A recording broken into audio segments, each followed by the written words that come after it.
Hey you, my name is Emily, the Drone Angel, and welcome to your one-stop shop for everything drone related.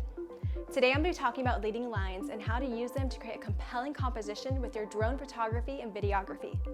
But before we get started, please take a moment and hit the subscribe button so you're notified when new videos go up.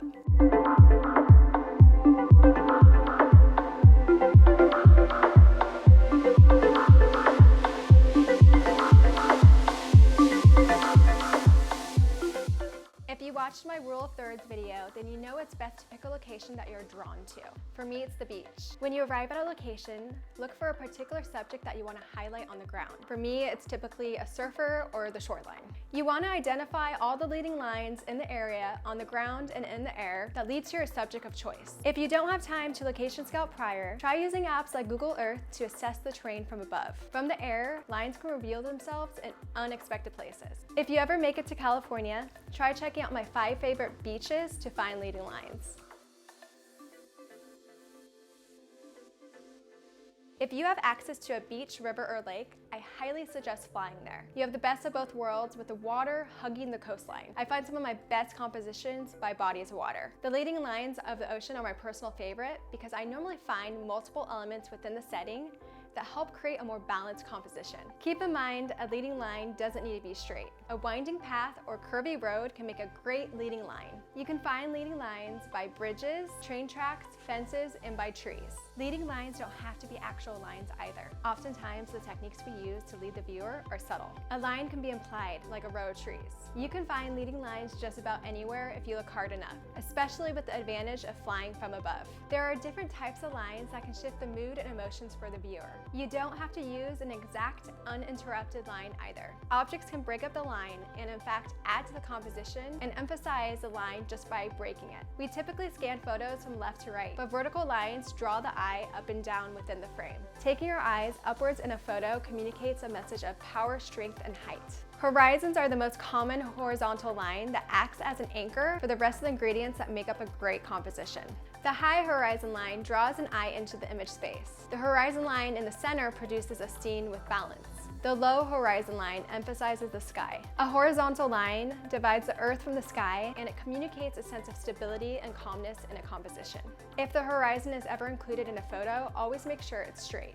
You can use the grid lines on your screen to make sure it's leveled correctly. Multiple horizontal lines layer an image, and layers add 3-dimensional depth to a 2-dimensional photo. Intersecting lines can create confusion because we are breaking the viewer's attention from viewing one line to view another. Converging lines reach the disappearing point of the horizon and are a great way to convey depth and distance. The further away the lines are, the smaller they get, drawing the viewer through the scene and adding a sense of perspective to the photo. Most of the time, we see vertical lines converging vertically in the distance. Try situating the subject at the axis of these leading lines. Diagonal lines add a sense of motion and energy to a shot. We expect something on a diagonal line to fall off, which creates tension for the viewer. This tension can be used to heighten the message of the photo. Diagonal lines can create a sense of depth, especially if they are converging lines. For example, shooting a building from a corner rather than straight on adds a sense of depth and perspective.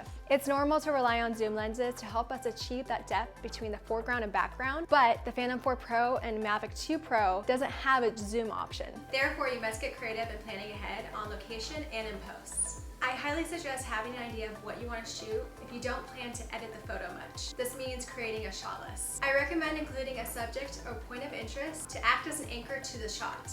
To add depth, make sure you have something in the foreground and background. You can do this by flying closer to the subject. Establish the subject in the foreground and then make sure there's something in the distance to draw the eye to the background. If you know how to use Lightroom and Photoshop, then I highly suggest shooting vertical panos and making sure there's always something in the foreground, middle, and background to emphasize that depth. Vertical panos are multiple images stitched together to create one seamless shot. I'll be talking about how to do this in a future YouTube video. You can place the subject at different parts of the leading line to create a different response. For example, if you place the subject at the start of the leading line, you naturally look at the subject first and then follow the leading line where you expect the subject to go. If you place the subject at the end of the leading line, you will most likely follow the leading line to the subject. I highly suggest utilizing the rule of thirds to create a more balanced photo as well. If you want to learn more about the rule of thirds, feel free to check out my previous YouTube video. Leading lines can be distracting if you're not paying attention to where they are leading and not leading. For example, a horizon line directly behind the subject's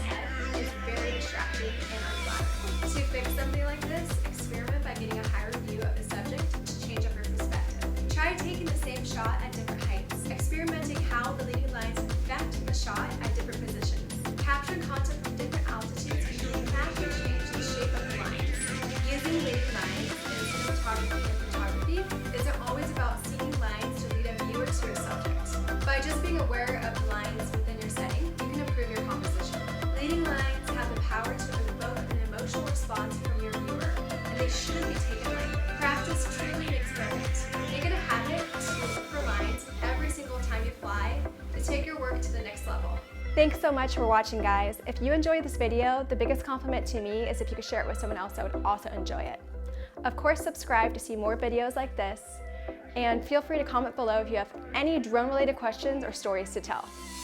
If you're interested, I also do online educational consulting and hands-on workshops where I teach you how to fly over whales and dolphins. More information is on my website and in the links below. See you in the next video.